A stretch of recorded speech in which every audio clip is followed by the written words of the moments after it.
अस्सलाम वालेकुम वरहमतुल्लाहि वबरकातुहू। आज फिर मैं अपने चैनल तौकीर वॉइस के जरिए से अगली वीडियो पैगाम सादी के साथ हाजिर हूँ।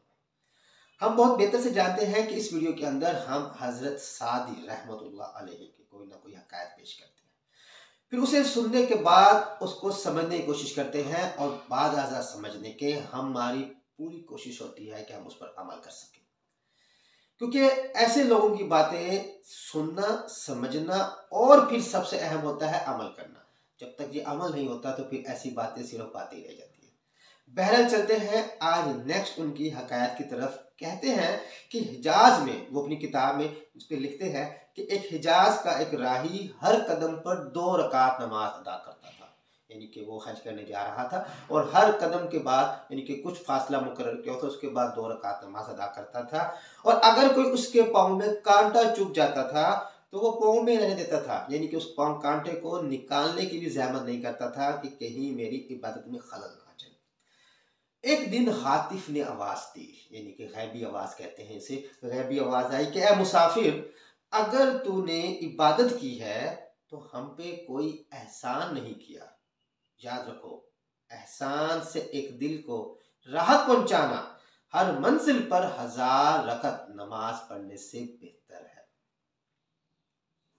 क्या ही उम्दा बेहतरीन एक पैगाम दिया हज़रत शेख सादी रहमतुल्लाह अलैह ने, बस समझने की। ये पैगाम उन्होंने खुद से बनाया नहीं, ये पैगाम हमें रसूल पाक सल्लल्लाहु अलैहि वसल्लम की हदीस मुबारक से भी मिलता है। आप देख लें, हदीस मुबारक में कई ऐसी हदीस है जिससे पता लगता है कि इखलाक का कितना बड़ा अहम हमारे दीन में एक हिस्सा है। रसूल पाक सल्लल्लाहु अलैहि वसल्लम की पूरी ज़िंदगी, उनकी पूरी सीरत खुश अखलाकी से भरी पड़ी है। कभी किसी को दुख नहीं पहुंचाया, कभी किसी के साथ ज्यादती नहीं की। और आज हम लोगों ने समझ लिया है कि इबादत ही इन तमाम चीज़ों का मदावा है। जैसे कि हमारे यहाँ पाकिस्तान में बहुत बड़े बड़े मजहबी इज्तिमा होते हैं, बहुत लोगों की तादाद होती है, बहुत अच्छी बात है। लेकिन एक चीज़ को समझने की ज़रूरत है कि ये इनफ नहीं है। जस्ट इबादत कर लेना इनफ नहीं है, इसके साथ आपका इखलाक, दूसरे लोगों के साथ आपका रवैया, ये इस्लाम में एक बहुत बड़ा अहम रुकन है। जब तक आप इस्लाम को समझने के लिए इस इबादत के साथ आप लोगों के साथ रवैया कैसा है इस पर नहीं जाएंगे, तब तक हम कामयाबी भी हासिल नहीं कर सकते। यही हकीकत है। इबादत में हम नंबर 1 हो सकते हैं, इबादत में हम नंबर 1 हो सकते हैं।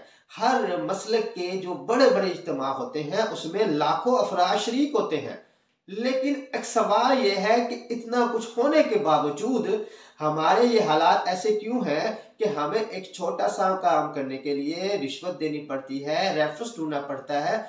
हमें जब कोई बाजार से चीज़ खरीदते जाते हैं हर बार नई कीमत मिलती है।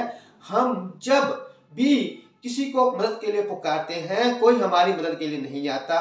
मुसाफिर सफ़र कर रहे होते हैं बसों के अंदर, बूढ़े बुजुर्ग औरतें खड़ी हैं, नौजवान बैठे हैं। इट मीन्स डैट कि इसका मतलब यह है कि इबादत के अलावा जो इखलाकियात भी एक अहम हिस्सा इस्लाम का है, जो हमें सिखाया जाना चाहिए थी, वो हमने नहीं सीखी।